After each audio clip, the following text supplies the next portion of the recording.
Hello and welcome to AfriPlus News Channel. If you want deep, unfiltered analysis on the issues shaping Africa and the world, please like this video, share it with others, and subscribe to the channel. Your engagement helps us bring you the important updates others are not talking about. Tonight's analysis focuses on a critical and emotionally charged question. Why is the African Union publicly stating that there is no genocide taking place in Nigeria, even as reports of mass killings continue to emerge from the Middle Belt, the North, and recently Enugu State? And why is this happening at the same time the President of the United States, Donald Trump, is preparing to intervene because he believes Christians in Nigeria are facing genocide? Stay with us, because the implications are massive. The African Union's official denial of the genocide label has raised global debate. They argue that what is happening in Nigeria does not meet the threshold of genocide.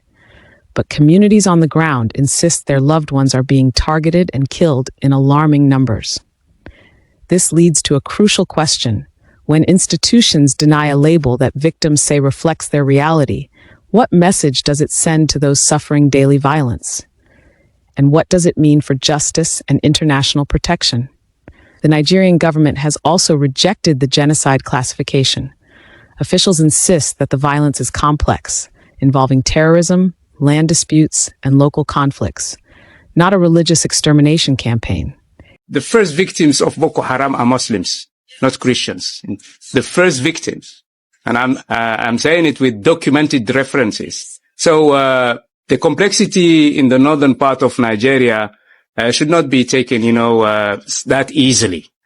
So what we are saying to those, statements, with regard to those statements is that, the African continent is very complex. It's not that easy to describe those situations with such very easy words that can be used in a not reasonable way. That's why the African Union continent, the African Union Commission are very clear about that.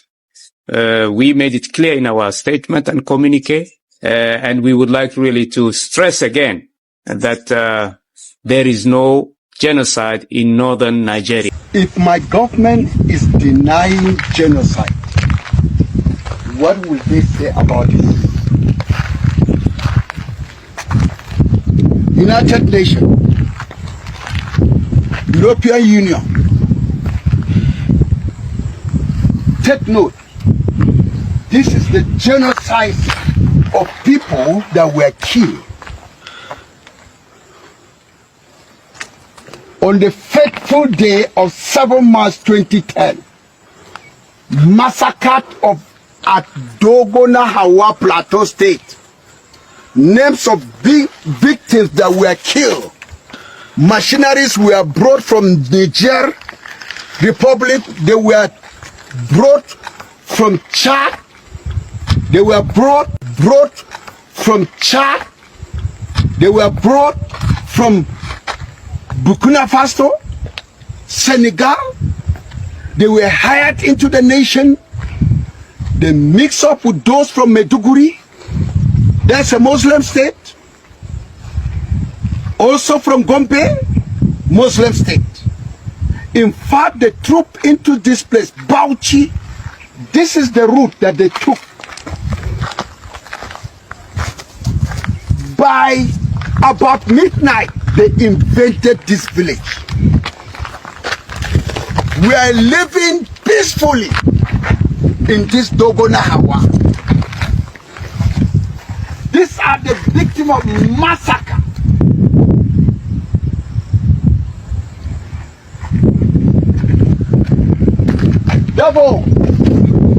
Double Beatrice. Yet families in the Middle Belt and across affected states say otherwise. They say churches have been attacked, Christian farmers killed, and entire communities devastated. So how do we reconcile these two narratives? And if the government downplays the severity, who benefits from controlling the narrative and who suffers the consequences? Christian communities across Nigeria argue that the killings are not isolated or random. They describe them as systematic, targeted, and devastating. Reports of mass killings, including claims that in Enugu state alone, more than 100 worshippers were killed in a recent attack, have intensified calls for international attention. This raises another emotional and critical question. If a community believes they are facing extermination, but the world refuses to label it as such, does that deepen their sense of abandonment and fear? The international dimension adds even more tension. Donald Trump has stated that he is ready to intervene, warning that the U.S. cannot ignore what he calls the killing of Christians in Nigeria. He has suggested consequences for Nigeria if the attacks continue. But what will intervention mean for Nigeria, for U.S., Africa relations, and for the victims themselves? And how do Nigerians interpret the fact that foreign powers are taking their suffering more seriously than their own institutions? Part of the confusion comes from Nigeria's complex security landscape. For decades, terrorism, armed banditry, and herder-farmer clashes have claimed thousands of lives on both sides of religious lines. But even within that complexity, Christian communities insist the pattern of attacks has become too targeted to ignore. The question then becomes, is the world focusing too much on terminology and not enough on the people being killed? And does arguing over labels distract from the urgent need for solutions? We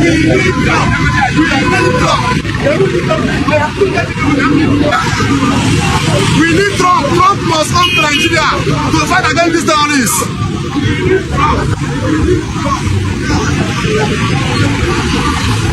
We need Trump to fight against these terrorists. Massive protest is going on in Enugu in support of Donald Trump's intention to bring in the U.S. military in Nigeria to wipe out all the terrorists who are buying Christians in Nigeria. This is a kind of counter-protest against the one that happened in Kano last week, where the Northerners protested in their masses on the streets, calling on Donald Trump never to bring in his military men in Nigeria, saying that Nigerians are in peace, that there is nothing like Christian buying in Nigeria. Now today, reverse is the case. People are protesting in Enugu, calling on Donald Trump to bring in his military men to come and do the needful to restore peace in the land.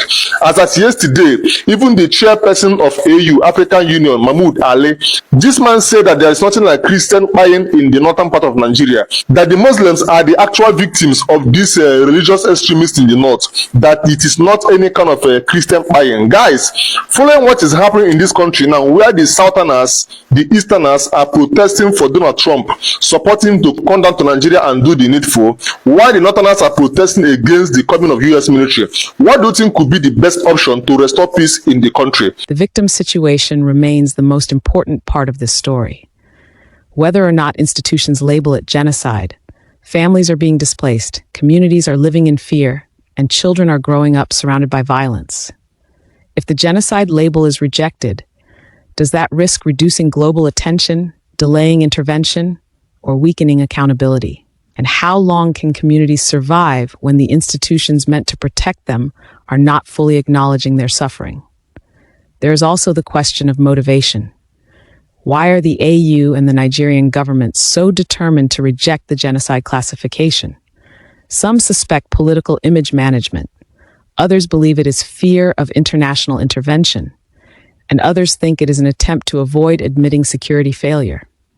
But these questions remain. Is the protection of political reputation being prioritized over the lives of vulnerable citizens? And what are the consequences when institutions prioritize optics over truth? So what comes next? If the term genocide is not officially recognized, what mechanisms remain for victims to receive justice or protection?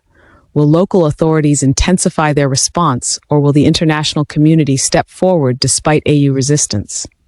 And if these killings continue, how long before global pressure forces a new conversation about what is happening in Nigeria? In conclusion, the divergence between the AU, the Nigerian government, local communities, and the United States has created a deep and troubling uncertainty. What cannot be denied is that people are dying, families are grieving, and communities are crying for help. The debate now is not only about labels, but about action. Will the world respond?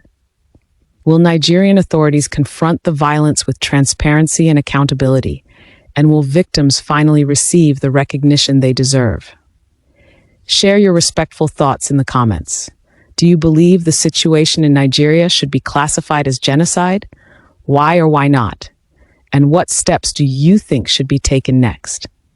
Thank you for watching AfriPlus News Channel. Please support our work by joining our channel membership or sending a super thanks so we can continue bringing you detailed and important analysis. Remember to like this video, share it widely, and subscribe for more updates. Disclaimer: this analysis is based on publicly available information and ongoing reports. It does not make legal conclusions and does not encourage violence, panic, or hatred. Viewers are encouraged to verify facts independently as situations may evolve rapidly.